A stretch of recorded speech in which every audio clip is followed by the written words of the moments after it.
یہ بچی نے کہا، اب یہ بھی وہی ہے کہ ریڈی میڈ مفتیان کرام ہوتے ہیں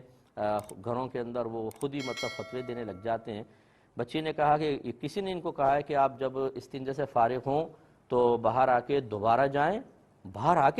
یہ مجھے حیرت ہوئی، اور نئے لوٹے سے دوبارہ استنجا کریں، کیونکہ جو پرانا لوٹا آپ نے یوز کیا وہ تو ناپاک ہوتا ہے استنجا خانے کا۔ اس کا مطلب، ان کا کہنے کا مطلب یہ ہے کہ ایک لوٹا باہر رکھیں صاف ستھرا، ایک واش روم کا ہونا چاہیے، جب آپ استنجا سے فارغ ہو جائیں باہر آئیں پھر یہ پاک لوٹا لے کر جائیں صاف ستھرا والا، اس سے دوبارہ استنجا کریں۔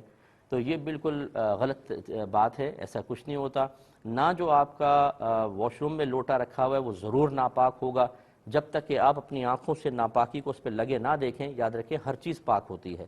اور اگر آپ کو وسوسے سے بعضوں کو آتے ہیں تو جو نلکا کھولیں اس کو تھوڑا سا لوٹے کو دھو لیں اوپر سے، ظاہر اس کا بس ہو گیا پاک۔ تو یہ کہ جو واش روم میں لوٹا رکھا ہے ضرور ناپاک ہوگا، اپنے اندازے سے، اپنے غالب گمان سے اس کو ناپاک نہیں کہہ سکتے ہیں۔ ہر چیز اپنی اصل کے اعتبار سے پاک ہے، ناپاک صرف وہی ہوگی جس پر آپ نے اپنی آنکھوں سے نجاست کو لگے دیکھا، یا کسی بہت ہی نیک پرہیزگار متقی شخص نے آپ کو یہ کہا کہ میں نے دیکھا تھا اس پہ نجاست لگی تھی، اس کے قول کا اعتبار ہوگا۔ یا آپ کو خود نجاست کا اثر نظر آ رہا ہو، پہلے لگتے ہوئے نہیں دیکھی لیکن اثر نظر آ رہا ہو، کوئی پیشاب وغیرہ اس پہ لگا ہوا ہے فرض کر لیں،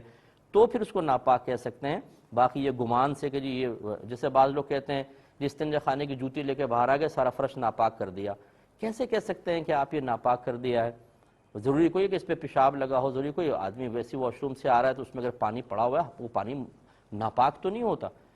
ہر پانی پڑا ہوا۔ ہاں اگر واقعی آپ کی جوتیوں پہ ابھی سمجھتے ہیں کہ ناپاکی لگی ہے تو پھر ٹھیک ہے، وہ ایک الگ مسئلہ ہے۔ تو اس لیے اندازوں سے، غالب گمان سے کسی بھی شے کو نجس یا ناپاک نہیں کہہ سکتے جب تک کہ اپنی آنکھوں سے نہ دیکھا ہو۔ تو اس تکلف بیجا کا ارتکاب کی کوئی حاجت نہیں ہے، آپ وہی واش روم کا لوٹا یوز کریں، دوسرا استعمال کرنے کی